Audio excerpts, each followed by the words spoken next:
एक ही पल में सब कुछ बदल गया। जहां बुजुर्ग सुरक्षित थे, वहां आग और धुएं ने अफरा तफरी मचा दी। इस खबर की पूरी जानकारी हम आपको बुलेटिन के अंत में देंगे, लेकिन उससे पहले चलिए शुरुआत करते हैं आज की सबसे बड़ी और पहली खबर से। दोस्तों, आज की पहली बड़ी खबर अंतरिक्ष से जुड़ी है। भारत ने श्रीहरिकोटा से अपनी सबसे भारी कमर्शियल सैटेलाइट ब्लूबर्ड ब्लॉक 2 को LVM-3M 6 मिशन के माध्यम से सफलतापूर्वक लॉन्च कर दिया। यह मिशन 11 सबसे बड़ी और महत्वपूर्ण खबरें AST स्पेस मोबाइल के लिए है और भारतीय अंतरिक्ष क्षमता के विस्तार का प्रतीक है। इस सफलता से दूरसंचार और इंटरनेट कवरेज में सुधार की उम्मीद है। विशेषज्ञों के अनुसार यह लॉन्च भारत के अंतर्राष्ट्रीय स्पेस मार्केट में मजबूत स्थिति का संकेत देता है। देशवासियों के लिए यह गर्व का पल है। भारत और नीदरलैंड्स ने गुजरात के लुथल में नेशनल मरीन हेरिटेज कॉम्प्लेक्स विकसित करने के लिए महत्वपूर्ण समझौता किया। यह परियोजना प्राचीन समुद्री इतिहास और व्यापारिक विरासत को संरक्षित करेगी। इसमें संग्रहालय सहयोग, शोध कार्यक्रम और सांस्कृतिक आदान प्रदान शामिल है। इससे गुजरात में पर्यटन, शिक्षा और सांस्कृतिक अध्ययन को बढ़ावा मिलेगा। विशेषज्ञ मानते हैं कि यह पहल दोनों देशों के बीच मजबूत कूटनीतिक और सांस्कृतिक संबंधों का प्रतीक है।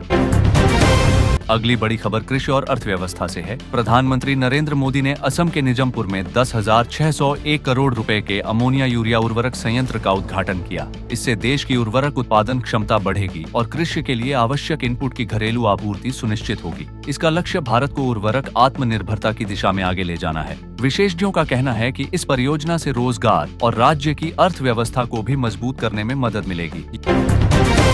आज की चौथी बड़ी खबर आर्थिक क्षेत्र से है। भारत और न्यूजीलैंड ने अगले 5 वर्षों में द्विपक्षीय व्यापार को 2 गुना करने की योजना पर सहमति जताई। समझौता कृषि, सूचना प्रौद्योगिकी और श्रम प्रवास जैसे क्षेत्रों को प्रभावित करेगा। नई नीतियां वीजा नियमों और निर्यात आयात प्रक्रियाओं को सरल बनाएंगी। विशेषज्ञ मानते हैं कि इससे भारत न्यूजीलैंड आर्थिक सहयोग को नई ऊंचाई मिलेगी। भारत ने सुरक्षा चिंताओं को लेकर बांग्लादेश के उच्चायुक्त को तलब किया और दोनों देशों के बीच तनाव को कम करने के लिए बातचीत जारी रखी। हाल ही में कुछ विरोध प्रदर्शनों और हिंसा के कारण क्षेत्र में स्थिति तनावपूर्ण बनी हुई है। भारत ने स्पष्ट किया कि क्षेत्रीय स्थिरता और सुरक्षा उसकी प्राथमिकता है। विशेषज्ञ मानते हैं कि यह कदम कूटनीतिक समाधान को सुनिश्चित करने के लिए महत्वपूर्ण है। अगली बड़ी खबर यात्रा और परिवहन क्षेत्र से है। दिल्ली का इंदिरा गांधी अंतर्राष्ट्रीय हवाई अड्डा दिसंबर 2025 के लिए दुनिया के टॉप 10 सबसे व्यस्त एयरपोर्टों में शामिल हुआ है। यात्री संख्या और उड़ानों दोनों में यह उच्च रैंक का संकेत है। इससे भारत की बढ़ती वैश्विक यात्रा क्षमता और अंतर्राष्ट्रीय कनेक्टिविटी का पता चलता है। विशेषज्ञ मानते हैं कि यह स्थिति देश में पर्यटन और व्यापार को और मजबूत करेगी। यही थी आज की छठी बड़ी खबर।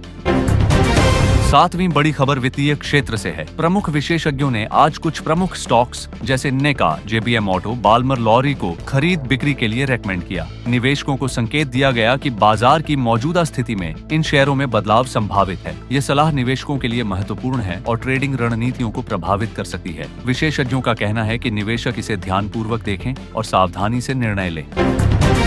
8वीं बड़ी खबर तकनीकी क्षेत्र से है। रिपोर्ट के अनुसार भारत डाटा दूतावास और डाटा सिटीज जैसी परियोजनाओं के माध्यम से वैश्विक डिजिटल केंद्र बन सकता है। ये पहल डाटा सुरक्षा, क्लाउड सेवाओं और AI आधारित नवाचार को बढ़ावा देगी। विशेषज्ञों का कहना है कि इससे IT सेक्टर में निवेश और तकनीकी विकास को मजबूती मिलेगी। देश के डिजिटल भविष्य के लिए यह एक महत्वपूर्ण कदम है।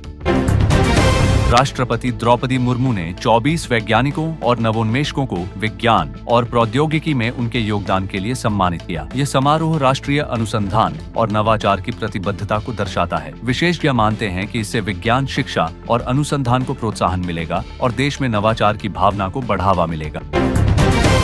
10वीं बड़ी खबर खेल क्षेत्र से है। रोहित शर्मा ने विजय हजारे ट्रॉफी मैच में शानदार प्रदर्शन किया। वहीं दिल्ली कैपिटल्स की महिला टीम ने 2026 WPL के लिए जेमिमा रोड्रिग्स को कप्तान नियुक्त किया। इससे महिला क्रिकेट में रणनीति और नेतृत्व को मजबूत किया जा सकेगा। विशेषज्ञों का कहना है कि यह कदम खेल और महिला प्रतिभाओं को प्रोत्साहित करेगा। आज की अंतिम और एक महत्वपूर्ण खबर अमेरिका से है। अमेरिका के पेंसिल्वेनिया राज्य के ब्रिस्टल टाउनशिप में स्थित सिल्वर लेक नर्सिंग होम में गैस विस्फोट के बाद भीषण आग लग गई। इस हादसे में कम से कम 2 लोगों की मौत हो गई, तो जबकि कई लोग घायल हुए हैं। आग लगने के बाद कई बुजुर्ग अंदर फंस गए थे, जिन्हें दमकल और राहत दलों ने रेस्क्यू ऑपरेशन चलाकर बाहर निकाला। प्रारंभिक जांच में हादसे की वजह गैस लीक बताई जा रही है। दोस्तों, ये थी आज की 11 सबसे बड़ी और ताज़ा खबरें। आप वीडियो को लाइक और शेयर करें और हमारे चैनल ट्रेन वोरा को सब्सक्राइब करना न भूलें। अगली अपडेट के लिए जुड़े रहिए।